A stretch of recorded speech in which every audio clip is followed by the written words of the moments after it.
Think घर का environment, like how people are at home, like conversations, I think वो भी बहुत affect करता है. What do you think? Undoubtedly, that's I think you make me feel like you're a coach. so absolutely, Tushar, जैसे parents अगर fight करते हैं तो इमोशनली बहुत ज़्यादा इम्पैक्ट करता है बच्चों को. एक ऐसा एक जख्म छोड़ देता है उनके दिल में जो ज़िंदगी भर नहीं भरता. पेरेंट्स तो फिर एक टाइम के बाद नहीं रहते हैं साथ में, पर वो चीज़ कभी नहीं जाती है, और उस डर से ना हो सकता है वो कभी रिलेशनशिप में भी ना जाए. Right. And I think in today's life, maybe जो लोग जॉइंट फैमिली भी रहते हैं या फिर जॉइंट फैमिलीज में भी रहते हैं या फिर न्यूक्लियर फैमिलीज में भी रहते हैं, mostly there are working parents, right? They go outside, they go for work. घर पे आने के बाद वो स्ट्रेस रहता है. I don't know, like have you come across any example जहाँ पे ऐसा सब चीजें हुआ है जिसकी वजह से कुछ ट्रिगर हुआ है? This can lead to the feeling of loneliness, in the child, and then this can get carried forward.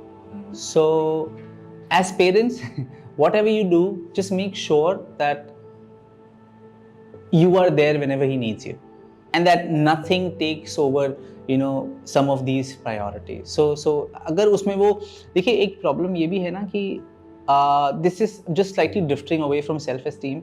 क्या होता है कि if parents don't hug their kids, they are not there, then there is a void, Right. emptiness.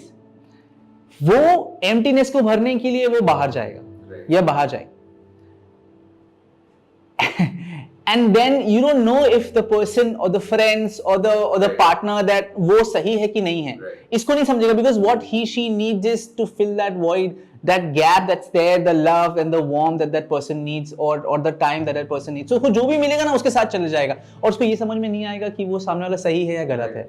And I think it is about convenience also. मतलब what I have seen, like when I go to restaurants or clubs, I've seen छोटे-छोटे बच्चे लोग को लेके आते हैं, and in order to have your good time, they give their phones, और या फिर कोई भी मिल गया, अच्छा तुम लोग दोनों खेल लो. But they are not actually going and monitoring कि हाँ यार ये actually सही संगत है नहीं है. And apart from that, it is also fact कि एक तो Monday to Friday you are not with your child, and Saturday Sundays when you take them out, still you are not with your child. So I think this will also lead to loneliness. And मैंने देखा है, वो बेचारे सहमे लोग रहते हैं. I have seen that one example जहाँ पे वो क्लब में वो छोटी बच्ची ऐसे कान पकड़ के बैठी थी कि उसको लाउड म्यूजिक से बहुत problem, and she was addressing that, but like the parents were like ठीक है थोड़ी देर में निकलेंगे. But I think this is an avoidance, और I think ये सब चीजें है जिसकी वजह से ना नेग्लिजेंस फील करते हैं बच्चे लोग, जिनको ऐसा लगता है कि नहीं यार मेरे पेरेंट्स मुझे ध्यान नहीं देते, या फिर so the way you rightly said कि choices of people in life